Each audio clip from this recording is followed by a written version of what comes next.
जय श्री कृष्णा, जय श्री राधे। आप सबों को मेरा सादर प्रणाम।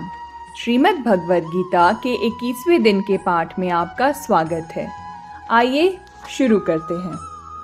महाभारत भीष्म पर्व में यह 25वां अध्याय है।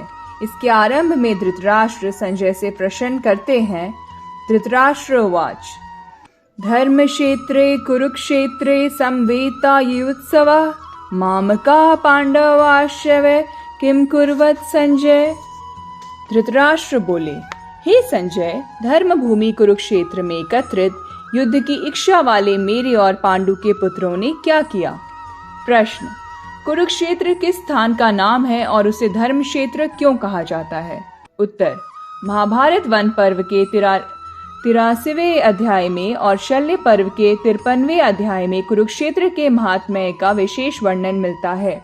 वहाँ इसे सरस्वती नदी के दक्षिण भाग और दृष्टवती नदी के उत्तर भाग के मध्य में बतलाया है। कहते हैं कि इसकी लंबाई चौड़ाई 5-5 योजन थी। यह स्थान अंबाले से दक्षिण और दिल्ली से उत्तर की ओर है।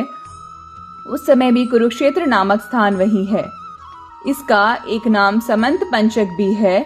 शतपथ ब्रह्मणादि शास्त्रों में कहा है कि यहाँ अग्नि, इंद्र, ब्रह्मा आदि देवताओं ने तप किया था। राजा कुरु ने भी यहाँ बड़ी तपस्या की थी तथा यहाँ मरने वालों को उत्तम गति प्राप्त होती है। इसके अतिरिक्त और भी कई बातें हैं जिनके कारण उसे धर्म क्षेत्र या पुण्य क्षेत्र कहा जाता है।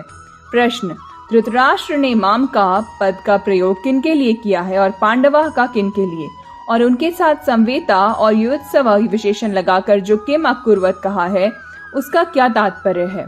उत्तर, मामका पद का प्रयोग धृतराष्ट्र ने निज पक्ष के समस्त योद्धाओं सहित अपने दुर्योधन आदि 101 पुत्रों के लिए किया है और पांडवा पद का युधिष्ठिर पक्ष के सब योद्धाओं सहित युधिष्ठिर आदि 5 भाइयों के लिए संवेता और युत्सव विशेषण देकर और किम अकुर्वत कहकर धृतराष्ट्र ने गत 10 दिनों के भीषण युद्ध का पूरा विवरण जानना चाहा है कि युद्ध के लिए एकत्रित इन सब लोगों ने युद्ध का प्रारंभ कैसे किया, कौन किससे कैसे भिड़े और किसके द्वारा कौन किस प्रकार और कब मारे गए आदि।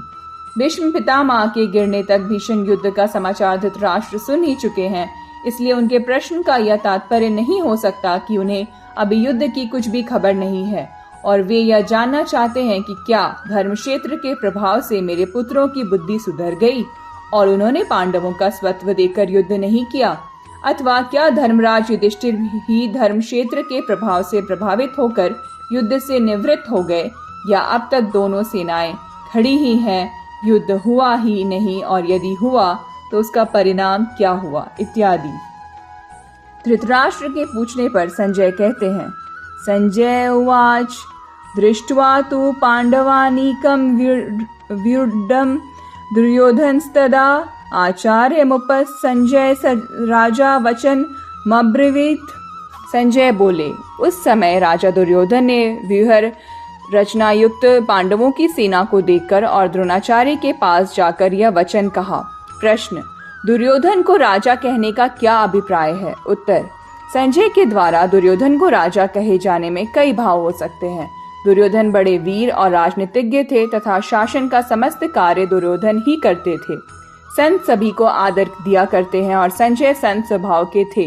पुत्र के प्रति आदर सूचक विशेषण का प्रयोग सुनकर धृतराष्ट्र को प्रसन्नता होगी।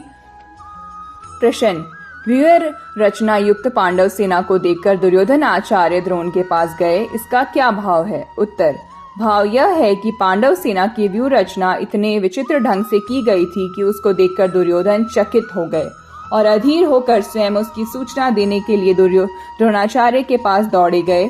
उन्होंने सोचा कि पांडव सेना की व्यूह रचना देख सुनकर धनुर्वेद के महान आचार्य गुरु द्रोण उनकी अपेक्षा अपनी सेना की और भी विचित्र रूप से व्यूह रचना करने के लिए पितामह को परामर्श देंगे। प्रश्न, दुर्योधन राजा होकर स्वयं सेनापति के पास क्यों गए, उन्हीं को अपने पास बुलाकर सब बात क्यों नहीं समझा दी। उत्तर, यद्यपि पितामह भीष्म प्रधान सेनापति थे, परंतु कौरव सेना में गुरु द्रोणाचार्य का स्थान भी बहुत उच्च और बड़े ही उत्तरदायित्व का था।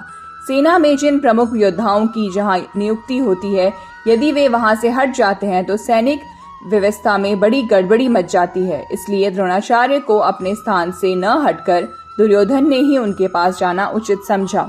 इसके अतिरिक्त द्रोणाचार्य वयोवृद्ध और ज्ञान वृद्ध होने के साथ ही गुरु होने के कारण आदर के पात्र थे तथा दुर्योधन को उनसे अपना स्वार्थ सिद्ध करना था, इसलिए भी उन्हें सम्मान देकर उनका प्रिय पात्र बनना उन्हें अभीष्ट था।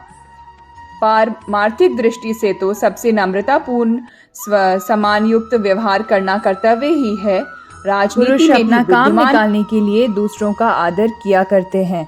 इन सभी दृष्टियों से उनका वहां जाना उचित ही था। धन्यवाद। आपका दिन मंगलमय हो।